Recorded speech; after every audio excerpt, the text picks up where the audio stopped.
Enzo Recto, kalaban ang katiwalian at kasinungalingan, kakampi sa katotohanan at kabutihan.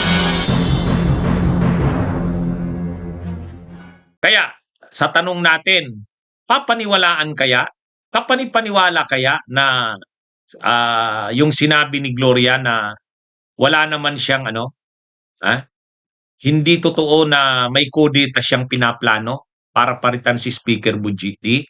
Totoo kaya yang na yan? Paniwalaan kaya dapat si Gloria? Sa totoo, mga kabunyog, ang dito,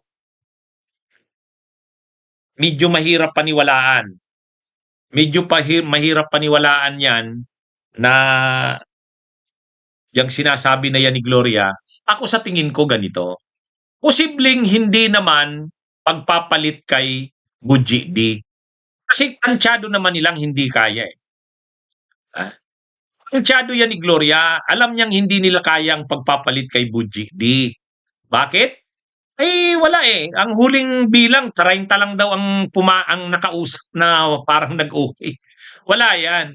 Ibig sabihin, pagdating sa kamera, walang bilang si Gloria. Kahit magsanib pa si Sara at saka si Gloria, hindi kayang makuha. 160 ang kailangang bilang para mapalitan si Bujidi. Kaya ako naniniwala ako, may mga pagtatangka, totoo yan. Siguro nga, kinakausap nila Gloria, nila Sara, tinatansya nila, testing the waters.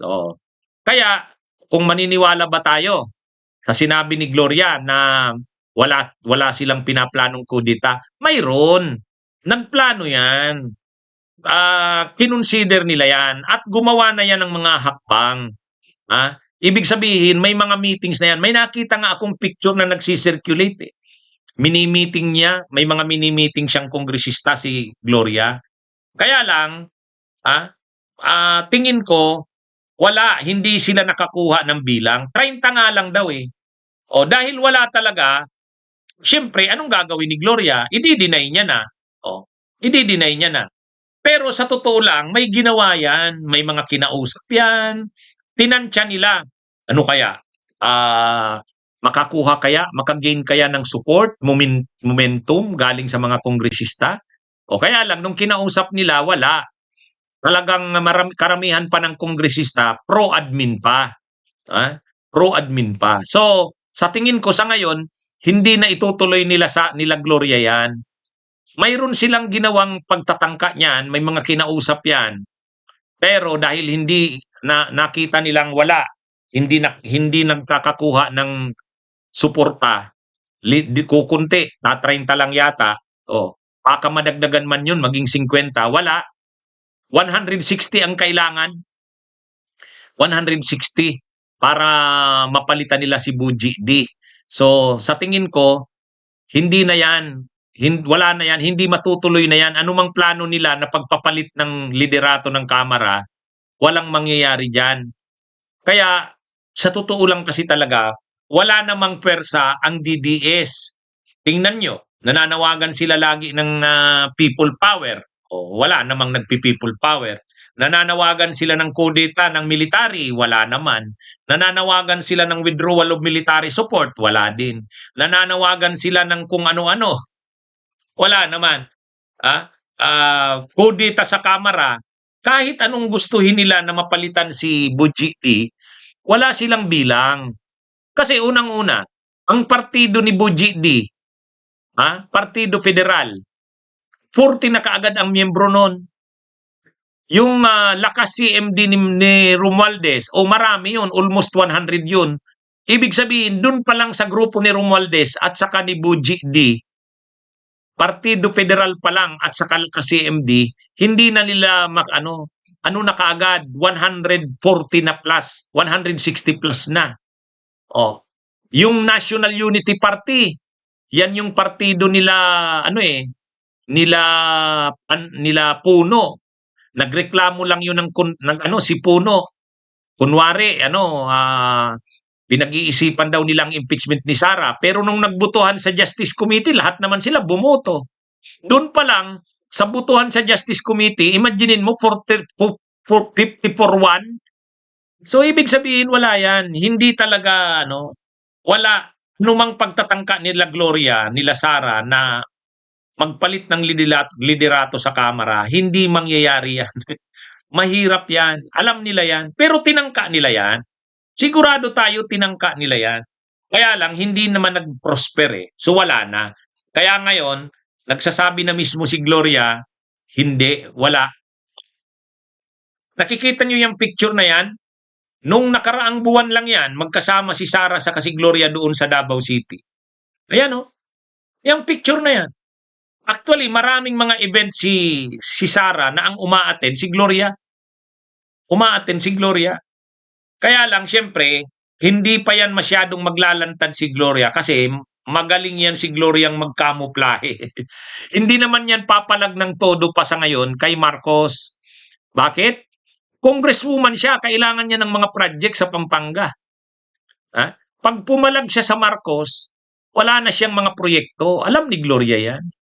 Ha? Puposisyon yan si Gloria ng lantaran na talagang Sara mga 2027, kung malapit na ang 28. Kasi siya naman talaga ang mentor ni Sara.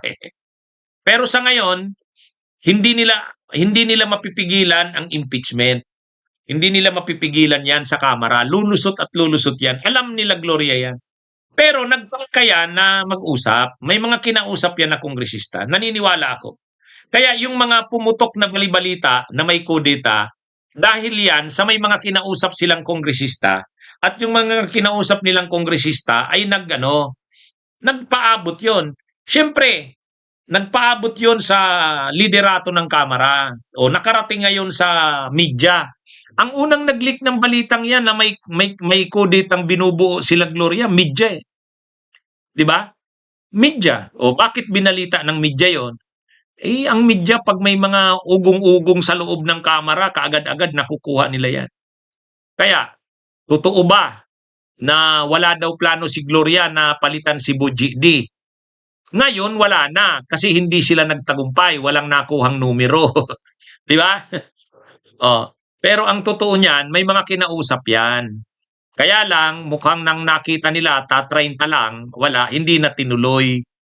Oh. Pero, nagpaplano yan sila Gloria sa sila Sara ng mga plano paano masusuportahan si Sara para manatili pa itong makatakbo sa 2028. Hindi papayag sila Gloria. Hindi papayag sila Gloria na hindi makatakbo si Sara sa 2028. Yan yung kanilang pag-asa eh. Kumbaga, yan, gagawa at gagawa ng hakbang sila Sara Duterte, sila Gloria Arroyo, kung hindi man pagpapalit ng liderato yan, kasi mahihirapan talaga sila dyan sa Kamara, sigurado sa pagdating sa Senado, gagalaw si Gloria Arroyo. Kakausapin ni Gloria dyan yung mga senador na wag bumoto sa pagkunbi kay Sara. Gagalaw yan si Gloria. At kapag nalusutan nila ang impeachment sa Senado, maghahanda na sila Gloria para sa eleksyon sa 2028. Yan, pag kampanya na sa eleksyon sa 2028, gagalaw ng todo yan si Gloria. Marami yan si Gloria ang mga tao na kakausapin. Halimbawa dito sa amin sa Bicol, si Salceda, tao ni Gloria yan. Si Congressman Artyap ng Bohol, mga tao ni Gloria yan, di ba? Mga miyembro yan ng gabinete niya eh. Kaya si Gloria, titipunin yan ang mga tao niya para kay Sara.